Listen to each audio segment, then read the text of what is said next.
Welcome back into the show. Under Review coming at you with episode 66. Yes, welcome back to another episode of Under Review.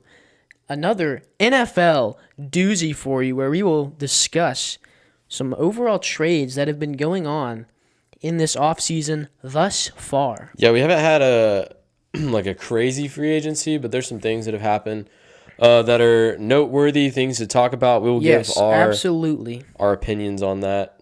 Nick and I, as usual, are pretty much on the same page with all of these, I think.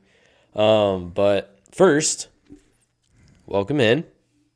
Second, our stat of the week. See, I got y'all with the curveball there because you thought I was going to say, first off, here's our stat of the week. But it's actually the second thing. Sponsored by Andrews Logistics. This is an interesting stat for you. Nick, I don't know if you saw anything about this, but you're about to hear it now. The University of Colorado sold out their season tickets for the first time in 27 years since their program has been alive. They sold out season tickets. That would be because Deion Sanders is now the head coach, bringing in a lot of players. There's a lot of excitement over there in Colorado. Obviously, like before now, you've probably never heard of the University of Colorado's football team, right? All eyes are on Coach Prime now. They went 1-10 last year, 1-11 last year. I mean, they've just been absolutely historically terrible. They've got Deion Sanders now. They're looking to turn things around, and their fans are excited. They sold out season tickets. I'm excited because this is, obviously, I'm not a huge Colorado fan, but I'm a Deion Sanders fan. I'm a huge Deion guy, too. You have to root for the guy as a Cowboys fan. Who doesn't love Deion Sanders? So we're just excited to see if maybe he can revamp the University of Colorado, and then hopefully maybe that'll lead him into a bigger head coaching role. I think that's what he's looking for. At a different, bigger D1 school. He's definitely not looking to stay at Colorado. No, I don't think so. It'll be cool seeing what he does there. This is just proving that he can coach in the quote-unquote big leagues. Yep. Now, your player of the week. Yes, we are back on NASCAR. Y'all are all so welcome. I missed it. I, for one, missed it, Nick. I missed it. So, this past Sunday, there was a race at Martinsville. For all of you that did not know. I could not tell you. Okay. But Kyle Larson gets his second win of the season. Good for him. And that puts him at number 1 in the playoff standings. So, he is sitting comfortably atop the rest with his second win of the season. So, congratulations, Is he the Mr. only Larson. guy to have 2? Yes. Man, all right. Hey, congrats, Larson. Good for him. All right. Well, let's jump into it. Let's talk some NFL. I actually feel like it's been a minute since we've talked about the NFL. I think it's been a couple weeks. Yeah, which is not normal. But obviously, right now you've got the NBA playoffs going on. They just started. You've got baseball going on. We love to see it. But the NFL, obviously the biggest industry in sports in America, and they're always making news, and we're here for it all. So let's jump in. And there's just a lot that has gone on that we feel needs to be discussed. Yeah, let's just talk about the biggest thing that's happened pretty much since the last time we talked about it. Jalen Hurt signed to a historic $255 million deal. He would be the highest paid player in sports or in the NFL history, and I think 200 is guaranteed, and like the rest is incentives. That's beside the point. Is he worth it? Nope. All right. Well, good show. I'll see y'all next week. Just kidding. We have to talk about it. I also agree that Jalen Hurts is not worth it. As a run-first quarterback, he's not going to last. Obviously, injuries, that was an issue last season. Oh, yeah. And what we've learned in the world of sports is that once you get injured once, that makes you more prone to get injured once again, especially if you are a running quarterback, because that means you are susceptible to more hits, to more damage. Obviously, as a Cowboys fan, you see something like this, and all you want to do is think negative thoughts about it. Absolutely. But obviously, congrats to Jalen for getting paid. I mean, you can't.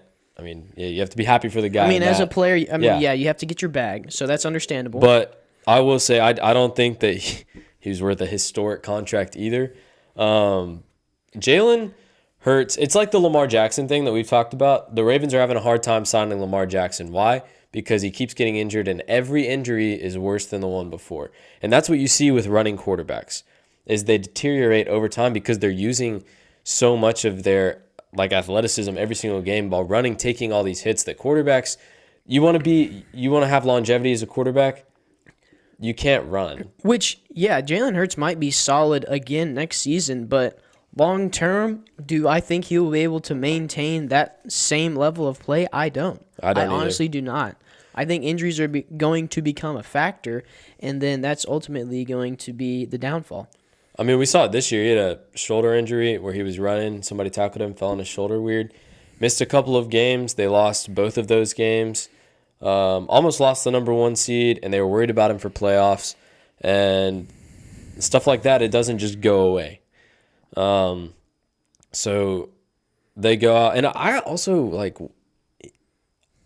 he took them to a Super Bowl, but they didn't win, so what are we paying him for? Like one playoff run? I mean, yeah, that's what I was gonna say. I mean, yes, good job for getting him to the Super Bowl, but you left the job unfinished. He's not even close to being off his rookie contract. They jumped the gun and signed him. I think they just got trigger happy because they're living in the moment. I mean, they finally had a solid Eagles squad, and they just were so happy about that they, I don't know, jumped the gun, like you said, and gave him this contract way too early. I think it'll be interesting to see. Obviously, we're rooting for the Eagles to lose as much as possible. Absolutely. I think if there was one team in this league that I dislike the most, it would be the Eagles. But I just don't think that he's going to carry the same.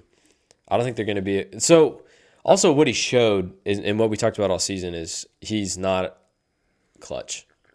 He's not clutch. They don't play from behind well. That's what we said all of last season. Every time they won, and then even the few times that they lost, it was that they cannot play from behind. And that's ultimately they're not a second half. Happened. They're not a second half team in the Super Bowl, and that caused them to lose. And so, who knows? I honestly think that will stay a factor next season. I mean, why does Patrick Mahomes get paid the way that he does? You saw it in the Super Bowl. It didn't matter that they were down at halftime. Like, he brought him back and got him the win. It's because he can play all 4 quarters of every single game, even if that means on one leg. He could play the sloppiest game. Sprained ankle. Yes. He could play the sloppiest game of his life. But if he gets the ball back down 3 with 2 minutes left, everybody still is scared to death. He's so valuable because he proved last season that he does not need a true wide receiver 1 to make the Chiefs successful. The biggest question last year was, does Patrick Mahomes need Tyreek Hill to win? And he answered that, no, he doesn't. He just needs himself. I think piggybacking off of that point, like Jalen Hurts, they just paid Jalen Hurts all that money. Well, Jalen Hurts only was good when they got A.J. Brown. Well, you're going to have to pay Devonta Smith at some point. That's his favorite target. Goddard's coming up. I mean, you've got all these guys on offense that he needs that you have to pay. They were one of the most complete teams. I would say the most complete team. But when you pay a guy all of your money, that the money for the other dudes run out. And, that's what you got to think about. Cap. He has to have guys to throw to. And that's why Patrick Mahomes took a team-friendly deal, so he could have guys around him to throw to. Absolutely. So he could keep guys like Travis Kelce around. Jalen Hurts' deal was not very team-friendly. It was very, not that you expected to be team-friendly, but it wasn't. And so it'll be interesting to see the Eagles and how they're going to build around him, because after this next season, they're going to have some big challenges coming up with who they're going to pay, because they just paid Jalen Hurts a large amount of money. But I think Nick and I both said we don't agree with the signing. Obviously, Jalen Hurts got his bag, and as a player, that's what you good for him. That's what you're trying to do. So can't really dog on him that much for doing that. He's just trying to get as much money. But you can dog on the Eagles for spending that much money on one. Yes, absolutely. And so in the realm of the Cowboys, the big thing that has happened is Schultz is gone. As well as, drumroll please, just because me and Joseph have been begging for this okay, you can stop. We've been begging for this for so long. Very long. And we finally got it. We did.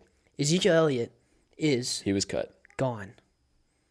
We finally got our boy, TP20, Tony Pollard himself. He is the starting running back.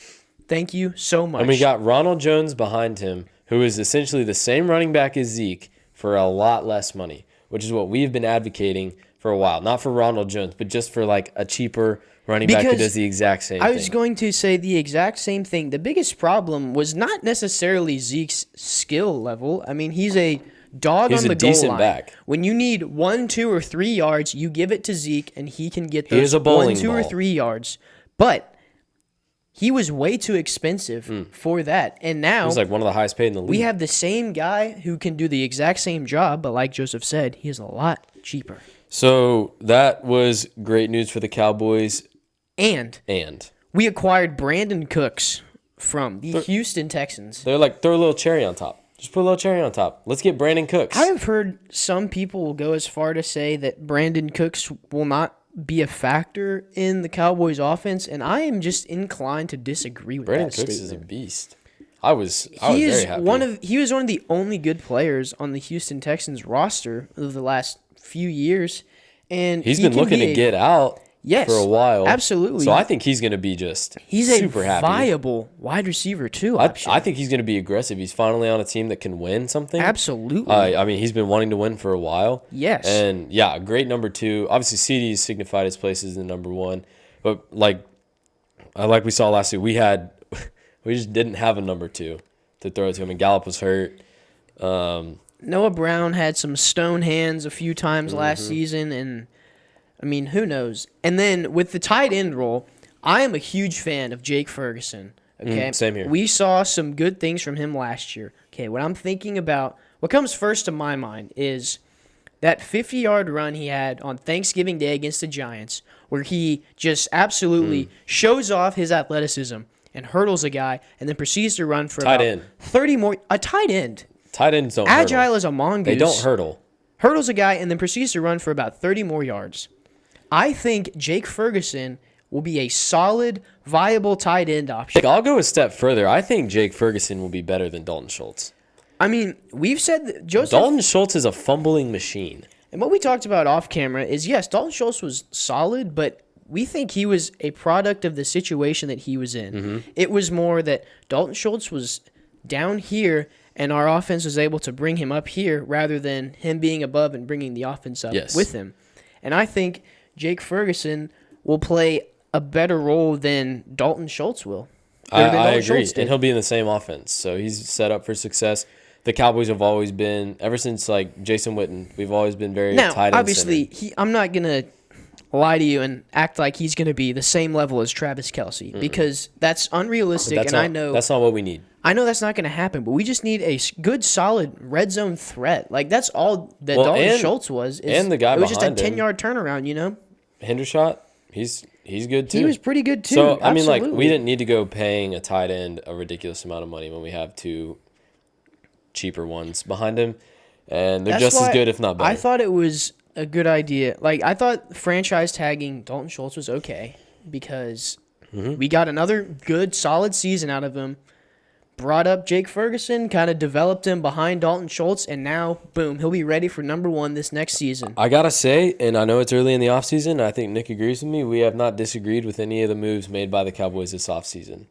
I mean, I have not either. And there's actually moves that have been made, which last season we were really upset about. Another huge one in the secondary was the acquisition? Yes. The acquisition of Stephon Gilmore.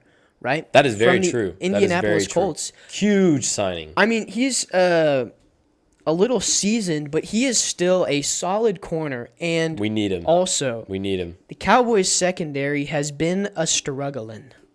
We can take the ball away, but we cannot stop it. Yes, I was about to say, we are pick or give up 6. Yep. And that's the unfortunate truth. But we have added some depth, and also last year, injuries was an issue. Yep. And thank you, Jerry, for all these moves. Attaboy, Jerry. I am honestly proud of everything we've done. Now, I think we've done a good, solid job. None of this matters if Dak plays like he played in the playoff game. None of it matters. So, look, it's all going to come down to the QB play in the end. I think this is like any of the last 2 or 3 seasons as a Cowboys fan, where on pen and paper, we look like we have a good, solid squad. But the question is, are we going to perform? when game time comes. I would go as far as to say that this now, with all the moves that we've made, no more excuses. I think this is it for Dak. He either proves himself or he gets traded after this season. I think this is it. I don't think that if he doesn't perform to the level that he is supposed to perform with all these weapons, then it's going to be it for him. But obviously, we're not here to talk about Dak today. That defense, that stellar defense we had last year is sticking around.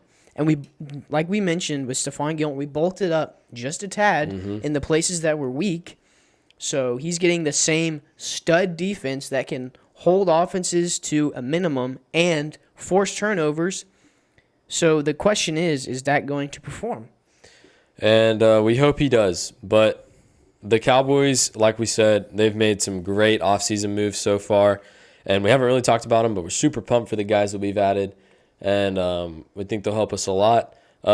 Last order of business before we end our show for today. Odell Beckham finally, after a year of talking about where he was going to go and acting like everybody cared, he signed with the Ravens. And Nick, how are we feeling?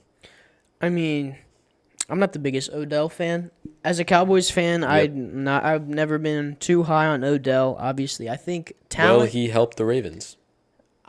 I mean, they don't even know who their quarterback is. There's a question mark in the QB position right now. So I'm glad you are for sure on your wide receiver one, but who's going to play quarterback? Well, are you for sure on your wide receiver one? Because, Nick, I think the last 3 seasons he's gotten hurt, like every single one of them. That is true. I mean, the dude's always hurt. And like we said at the beginning of the show, when you get hurt, that makes you more prone to getting hurt again. Odell Beckham Jr. has become a name and less of a player. Like, he's just the name right now. I mean, until he proves himself again, that's what he is. Absolutely, and I do not think he presents a good locker room presence. He has not played a full season in a while. And I don't think he is able to get along with quarterbacks very well. I think he's a selfish player, and if he does not get the ball, then that causes strife between him and the quarterback. That's not just us saying it. I mean, that's been reported at every team he's been at. He demands the ball. I mean, that was a huge problem, especially, like, I'm thinking about Cleveland. Yep. Like, him and Baker Mayfield. Those were 2 huge egos. And no, Baker tried to throw it to him, too. Baker tried to get him the ball. Odell was just frustrated because he was not getting 13 targets a game, which is absolutely ridiculous. And so he did not deserve 13 targets a game. Absolutely. And then so he went somewhere else. And then same thing. He left the Rams and was kind of floating around all of last season. There was talk about him coming to Dallas. I did not want him. There was no point in picking him up, and now he's finally got somewhere to go. The Cowboys made the right move by signing T.Y. Hilton instead of Odell Beckham. We got everything we needed out of T.Y. Hilton, if you ask me. And Odell, like Nick is saying, he's just a big name that generates a lot of attention, and so that puts more pressure on the quarterback to throw to him. Dak does not need any more pressure than he's already under. So I think the Ravens can have him, and I honestly don't think he's going to do much this season. The other thing is, I don't know why the Ravens are so focused on the wide receiver position right now when you got to figure out QB. What are you going to do there? Yet. I will say I did hear that there is a deal on the table now, so they're waiting on Lamar.